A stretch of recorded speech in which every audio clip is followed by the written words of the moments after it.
Hai teman-teman semuanya, untuk kali ini kami akan menampilkan dan menjelaskan tentang pembuatan karbon aktif sebagai tugas proyek mata kuliah Oleokimia 2. Hormat kami kepada Bapak Dimas Prananta Simatupang, SPD MSI MSc, selaku Asisten Dosen Laboratorium Oleokimia, dan Abang Jimmy Destrianti Purba AMD, selaku Asisten Penanggung Jawab. Baiklah, kami di sini dari kelompok 3 grup E, Teknik Kimia C, Tambuk 18 PTKI Medan, terdiri dari 4 orang, yaitu yang pertama itu ada Ingrid Natasha Ginting, 1801097, yang kedua ada Muhammad Kalis Tanjung, 1801112, yang ketiga ada Levia Nandarosa, 1801106, yang keempat ada Luis Eunita Sudabutar, 1801109. Kami dari kelompok 3 mengucapkan selamat menyaksikan.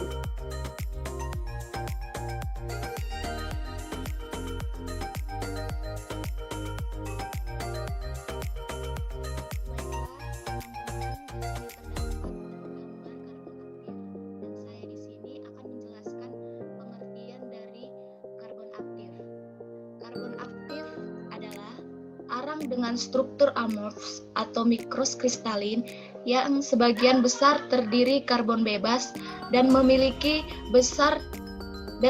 permukaan dalam atau internal surface. Biasanya diperoleh dengan perlakuan khusus dan memiliki luas permukaan berkisar antara 300 sampai 2000 meter kuadrat per gram. Kemudian jenis-jenis karbon aktif. 1. Karbon aktif fasa cair. Karbon aktif fasa cair dihasilkan dari material dengan berat jenis rendah, seperti arang dari bambu kuning yang mempunyai bentuk butiran atau powder. Rapuh atau mudah hancur, mempunyai kadar abu yang tinggi berupa silika dan biasanya digunakan untuk menghilangkan bau, rasa, warna, dan kontaminan organik lainnya. Yang kedua, karbon aktif fasa gas. Karbon aktif fasa gas dihasilkan dari material dengan berat jenis tinggi. Kemudian, di sini terdapat jenis, ukuran, kegunaan, serta bentuk jenis-jenis karbon. Pertama, yaitu Powdered Activated Carbon atau PAC, yang ukurannya lebih kecil 0,18 mm. Kegunaannya digunakan pada fasa cair. Dan yang kedua, ini adalah jenis karbon granular activated carbon atau GAC, yang ukurannya 0,2 sampai 5 dan kegunaannya digunakan pada fasa cair dan gas. Dan yang ketiga, extracted activated carbon atau EAC. Ukurannya sekitar 0,8 sampai 5 dan kegunaannya digunakan pada fasa gas. Kemudian di sini terdapat Standar Nasional Indonesia atau SNI bernomor 0637301995. Ini adalah syarat mutu dari karbon aktif. Dapat dijelaskan dari jenis persyaratan bahwa kadar air parameternya maksimal 15%. Dan yang kedua, jenis persyaratan kadar abu parameternya maksimal 10%. Dan yang ketiga, jenis persyaratan dari kadar karbon terikat parameternya minimal 65%. Dan yang terakhir, jenis persyaratan daya serap terhadap iodium parameternya minimal 750 mg per gram.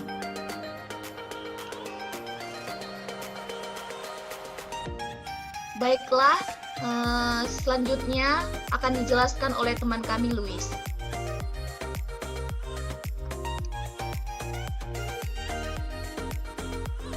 Baiklah, pada slide ini saya akan menjelaskan proses pembuatan karbon aktif. Proses pembuatan karbon aktif ini yang pertama ialah dilakukan proses dehidrasi, di mana proses dehidrasi tersebut merupakan proses penghilangan air pada bahan baku. dan bahan baku tersebut dipanaskan sampai temperatur 170 derajat Celcius. Yang kedua, ada proses karbonasi.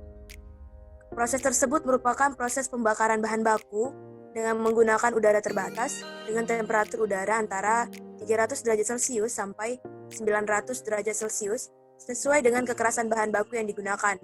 Proses ini menyebabkan terjadinya pengurangan senyawa organik yang menyusun struktur bahan, membentuk metanol, uap asam asetat, tar, dan hidrokarbon. Material padat yang tertinggal setelah proses karbonasi adalah karbon dalam bentuk arang dengan permukaan spesifik yang sempit.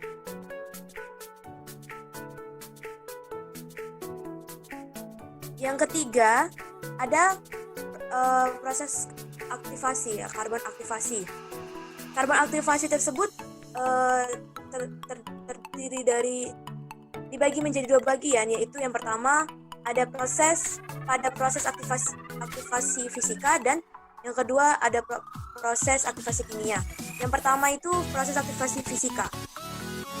Biasanya karbon dipanaskan di dalam furnace pada temperatur 800 sampai 900 derajat Celcius. Beberapa bahan baku lebih mudah untuk diaktifasi jika diklorinasi terlebih dahulu. Selanjutnya dikarbonasi untuk menghilangkan hidrokarbon yang terklorinasi dan akhirnya diaktifasi dengan uap. Yang kedua itu ada proses aktivasi kimia, di mana proses aktivasi kimia ini merujuk pada pelibatan bahan-bahan kimia atau reagen pengaktif. Bahan kimia yang digunakan sebagai pengaktif itu contohnya ada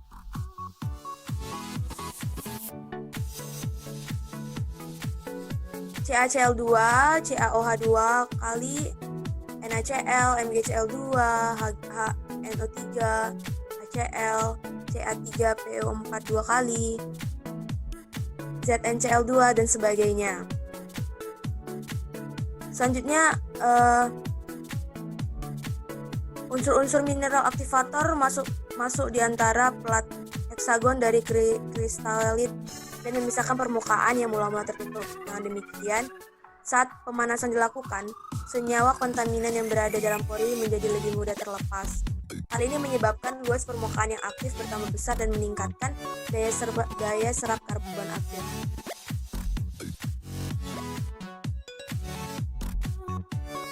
Selanjutnya, kita akan membahas faktor-faktor yang mempengaruhi proses karbonasi. Yang pertama itu ialah yang mempengaruhi proses karbonasi. Yang pertama ada waktu karbonasi, suhu karbonasi, jumlah bahan baku, konsentrasi aktivator, dan ukuran bahan. Waktu karbonasi. Waktu karbonasi bila waktu karbonasi diperpanjang, maka reaksi pirolisis akan semakin sempurna sehingga hasil arang semakin turun, tetapi cairan dan gas semakin meningkat. Waktu karbonasi tersebut berbeda-beda tergantung pada jenis-jenis dan jumlah bahan yang diolah. Yang kedua tadi ada suhu karbonasi. Suhu karbonasi ini berpengaruh terhadap hasil arang karena semakin tinggi suhu, maka karbon yang diperoleh makin berkurang, tapi hasil cairan dan gas semakin meningkat. Mengapa demikian? Karena hal ini disebabkan oleh makin banyaknya zat-zat terurai dan yang teruapkan. Yang ketiga itu jumlah bahan baku, di mana semakin banyak jumlah bahan baku yang digunakan, maka arang aktif yang dihasilkan pun semakin banyak. Lalu yang keempat itu ada konsentrasi aktivator.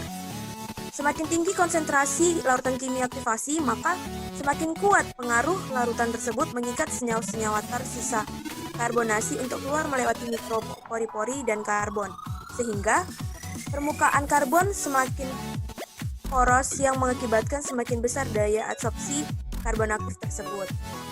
Yang kelima itu ada ukuran bahan. Ukuran bahan ini semakin kecil ukuran bahan, maka semakin cepat perataan keseluruhan umpan sehingga pirolisis berjalan sempurna.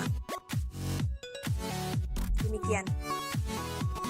Selanjutnya akan dijelaskan oleh teman saya, Muhammad Kolis Tanjung. Baiklah, Di sini saya akan melanjutkan diskusi kami terkait dengan pembuatan karbon aktif, di mana bahasan kali ini yaitu diagram alir pembuatan karbon aktif.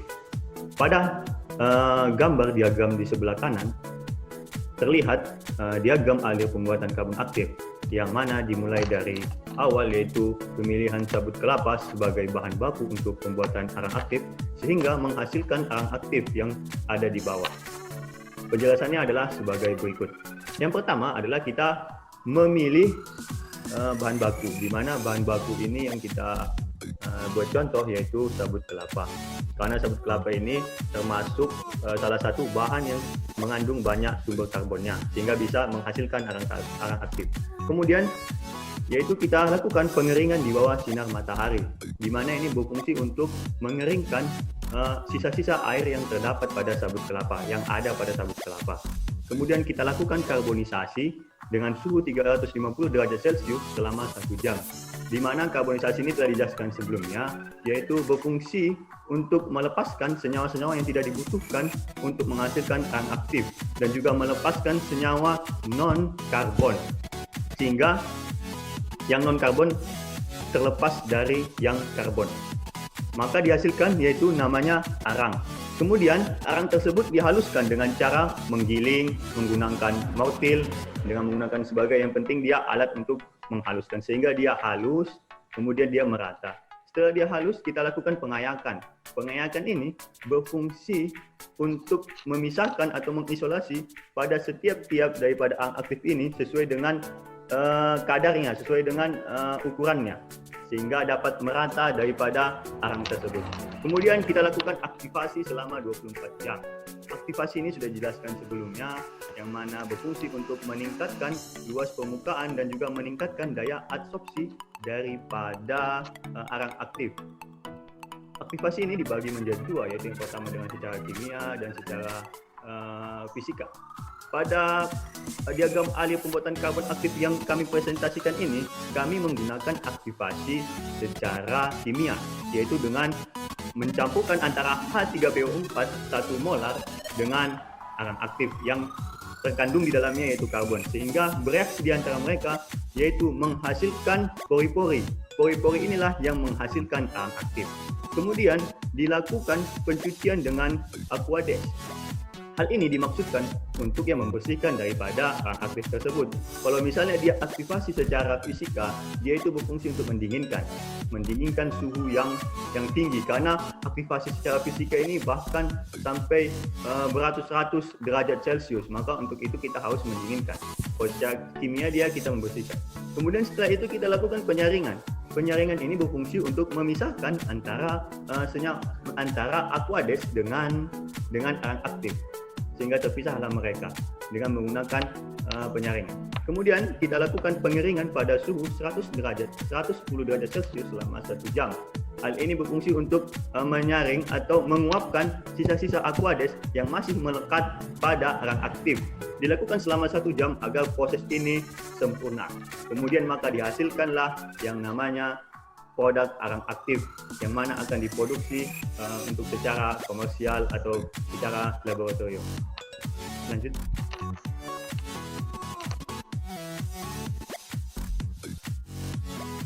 Kegunaan karbon aktif.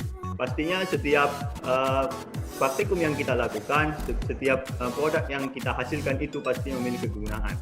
Kegunaan itu pada karbon aktif sangat banyak. Di antaranya adalah karbon aktif memiliki kegunaan untuk proses penjernihan air, pemurnian air, dan pemurnian gas. Karena sifat daripada karbon aktif ini sebagai koagulan. Koagulan itu adalah mengikat senyawa lain, kemudian menggumpal. Pada proses penjernihan air itu banyak proses penjernihan air itu dianya itu ada yang namanya menggunakan karbon aktif. Kemudian pada pemurnian gas juga termasuk. Kemudian yang kedua adalah bidang filter industri makanan, yaitu perusahaan air minum soda yang melakukan pengolahan air menggunakan karbon.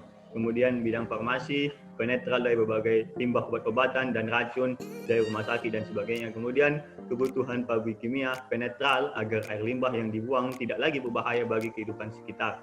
Pembuatan gula pasir, penghilang warna kuning dan gula pasir. Kemudian usaha tambak ini yaitu mengubah air laut yang asin menjadi air tawar karena dia mengikat senyawa-senyawa yang asing.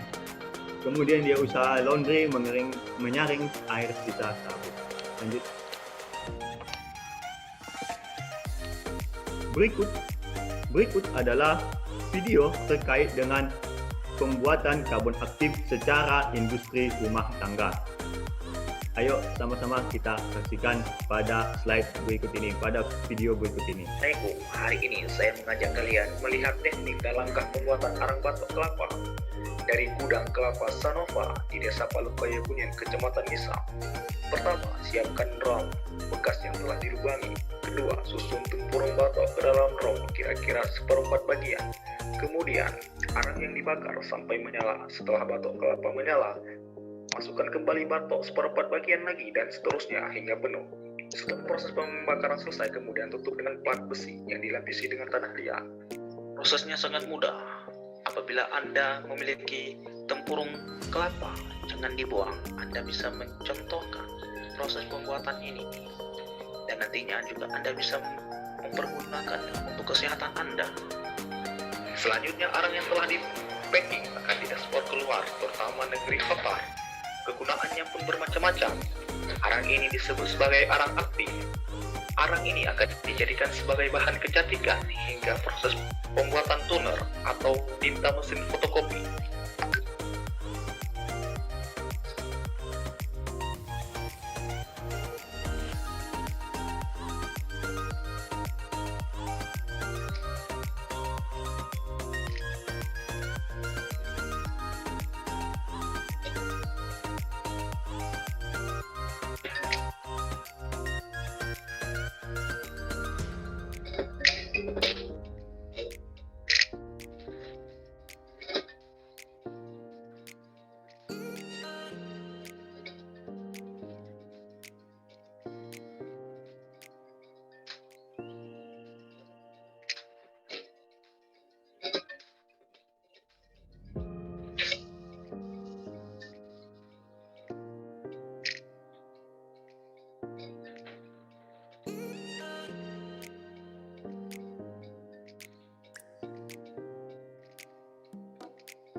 Anda memiliki tempurung kelapa atau batok kelapa, Anda bisa menjualnya ke gudang kelapa Sanova. Dan dulu video kami hari ini. Berjumpa ke video selanjutnya. Bye.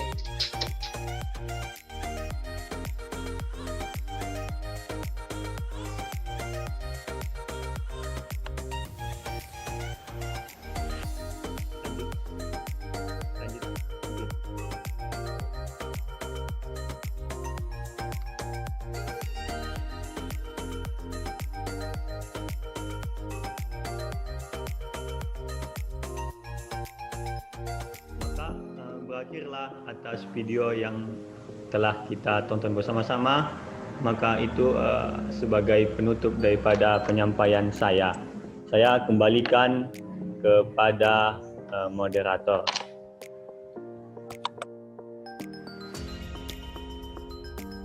Sekian dari presentasi kami.